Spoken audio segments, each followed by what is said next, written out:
Why do many truckers need to prepare early for open enrollment of employee benefits at their trucking companies? Hello, I'm Vicki Simons with TruckDriversMoneySavingTips.com. Now, I've got something interesting going on here tonight. You may have noticed that somewhere around August the 19th or 20th, okay, Facebook decided to do a mirror image or a reverse of their broadcast. So for tonight, I am doing a broadcast on the rear side of my smartphone. Okay, this is going to mean that I'm not going to be able to see any of the comments that come through, unfortunately, but I'm going to try this for the sake of my husband. I think it's going to be more important for me to be able to see the comments coming in and be able to respond to those than be able to do a mirror image the correct size, okay? And I don't know why Facebook is doing that, okay? If I am doing the, if I'm going to be able to interact with you guys on Facebook Live, I have to be able to see the screen. So we've made our wishes known to Facebook that it should be able to be seen on the front-facing camera. But that being said, let me get into our conversation for tonight, which is about open enrollment. And the information I'm going to be sharing tonight is from the open enrollment page of our website. We do have over 1,400 pages on TruckDriversMoneySavingTips.com that is all designed to help professional truck drivers save time and money. Okay, so when my husband was driving for a large southeastern trucking company in 2008, they announced that they were going to be undergoing this open enrollment situation in 2009, in which everybody, all of the trucking drivers, all the truck drivers were going to have to, they were going to have to go through open enrollment whether they wanted to or not. Okay, they were changing over their system, and so we would have to go through this thing. Everyone was going to have to come through the office, the terminal there, in order to be able to, well, not that specific terminal, but through a terminal of the company in order to get their enrollment, their employee benefits straightened out for the year to come.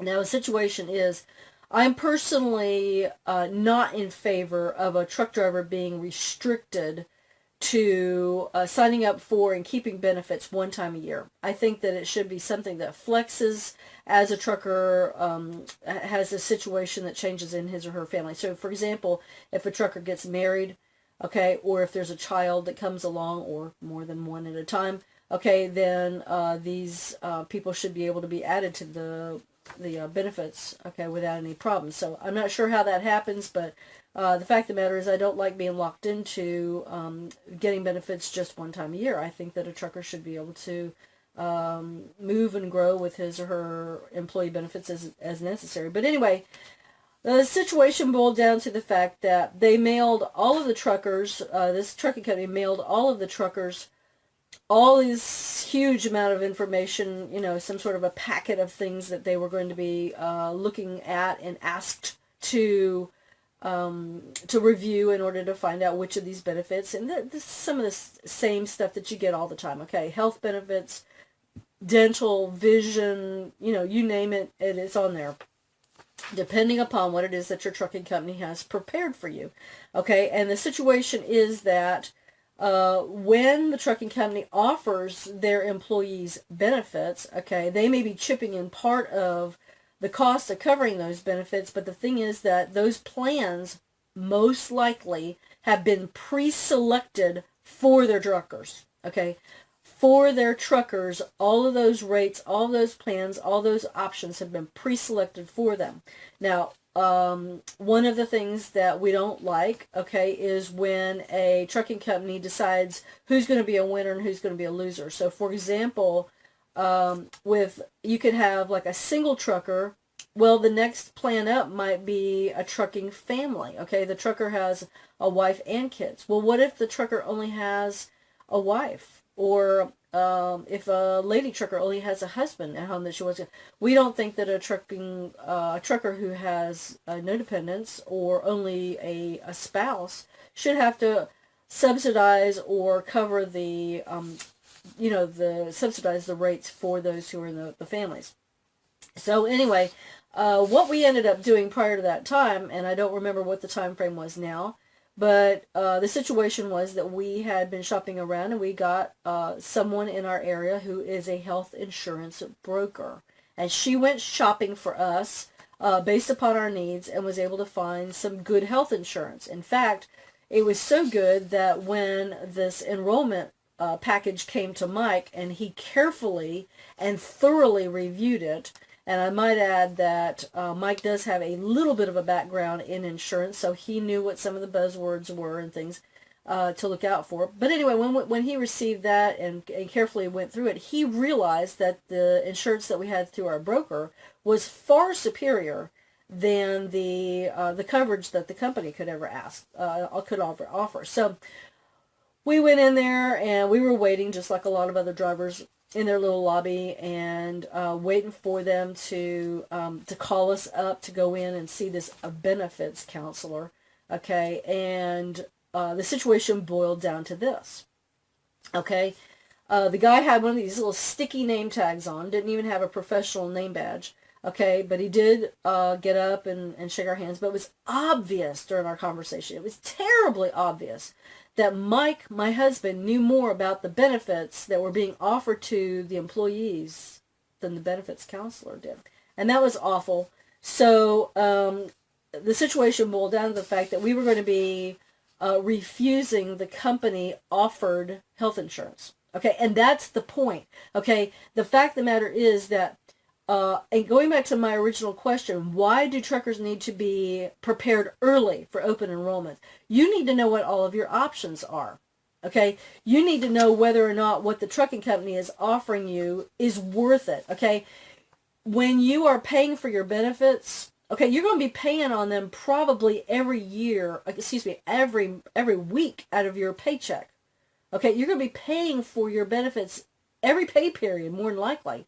So you want to make sure that you've got the best kind of benefits that you can have. Plus, it's the case that if you buy too many benefits, okay, you're going to be taking more and more money out of your paycheck, and so that's money that's not going to be coming to you. But be that as it may, there is such a thing as being insurance rich and cash poor, or paycheck poor. So I'm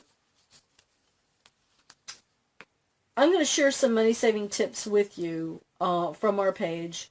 And you can read through that page and get some more ideas about what it is that you should be looking for. But I'm going to encourage you to look at all of your benefits, okay, not just those that your company is willing to offer you. Remember that you're going to be paying for them all year long, so they'll need to meet your needs.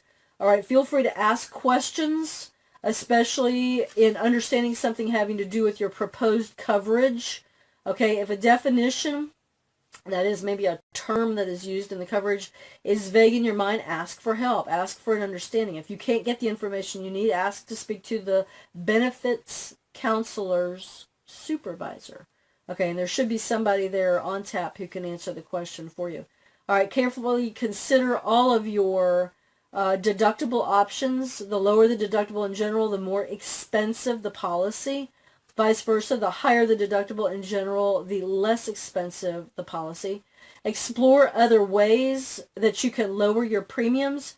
There are automatic rate-ups, meaning that the policy will cost more for health conditions such as obesity and tobacco use. If you can lose weight, stop using tobacco, or take other health and wellness measures, your premium may be reduced. Okay, and I talked some weeks back about stopping smoking, and if memory serves me correctly, there's a 25% rate up for tobacco use. So consider whether or not it's worth it to you to do that. All right, evaluate your need to shop around, such as through a health insurance broker who will be working in your behalf. Okay, there may be someone in your area who specializes in searching among health insurance companies and also plans who can custom write a plan that maybe work for you. If you've been with a trucking company more than 2 years, chances are good that you know when open enrollment is coming up, more than likely toward the end of the year. Start doing your research early if your enrollment period is, for example, in November. I said start looking into this in June. Okay, 5 months early. It's something that you don't want to wait until the last minute to do. All right, this gives you time to know what you're looking at. When you get your company offered options, you'll know what to compare them to. You don't want to be rushed into making important health care decisions that you'll be paying for all year long. Okay, remember, open enrollment is a convenience for your company's payroll department so that they can get all of their employees on plans all at the same time. All right, if you aren't comfortable signing up for benefits When they are offered, it is your choice to decline them and shop around. I will encourage you, though, because truckers have a propensity for accidents on the job, and it is also the 8th or 9th deadliest occupation in America, depending upon whose statistics you look at. Don't go without coverage, okay? See if you could get something in, something, okay, in instead, something in place, okay, so that you can, you'll be covered in case of an accident or accidental death, of course. All right, get a feel for what you can afford. This requires that you have a working and realistic budget, okay, and we can talk about that on our budgeting page. Remember that major medical health insurance is something that you hope you'll never need or have to use. The reason for having insurance is to spread the risk. Some people have a need at one time, others have a need at a later time. Theoretically, by everyone in the group paying something, needs are met for everyone at some time. Do you think that you might ever go to work for another trucking company? That's one of the questions that I ask here. Or get out of trucking altogether. If so, then you may want to consider getting an insurance policy with portability, meaning that you could take it with you when you leave an employer. If this is important to you, check to see before open enrollment if the policies offered allow that. Okay, and I will say that when I have left the marketplace in the past, okay, I've been offered COBRA insurance, and it is usually astronomically more expensive than being able to take a portable policy with you. All right, here's some things to avoid. Don't let the benefits counselor upsell you or talk you into agreeing to a more expensive policy or rate or benefit than you're comfortable with. Okay, there is a possibility that the enroller may get a commission from each and every benefit that he signs you up for. All right, don't overbuy insurance. You can be insurance rich and cash poor at the same time, but insurance doesn't pay your bills every month. Okay, only what is left after deductions, taxes, pay advances, etc. will come through to you in your paycheck. Don't just look at your benefits only in terms of payroll deductions. Multiply any weekly deduction by 52 and any monthly deduction by 12 to get a feel for how much money will be taken from your paychecks throughout the year. You need to get the big picture. All right, don't feel obligated to get insurance through your company just because you could do so on a pre-tax basis, assuming that your trucking company allows this. You can save much more than that by shopping around. All right, it's not necessarily a given that you will, but you can.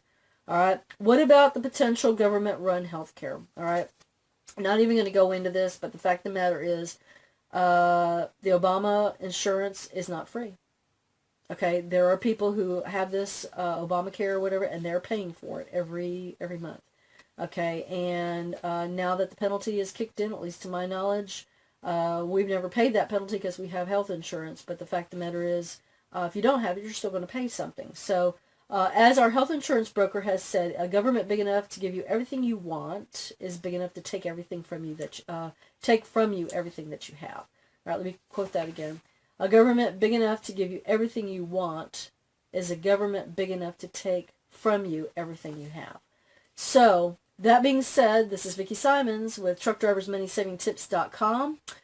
Personally, I do not like the fact that I can't see the screen and can't see any comments coming through, if there are any. But anyway, I just wanted to try this out tonight, and I know enough to know that I don't like this. So tomorrow night, for Feeling Fabulous Friday, I'll go back to my regular screen, and I'm going to apologize in advance that it's probably going to look backwards, but it's not my fault, it's Facebook's. Okay, until next time, my husband Mike and I wish you safe travels and lots of money-saving opportunities on the road. Have a great night, drivers. Thanks.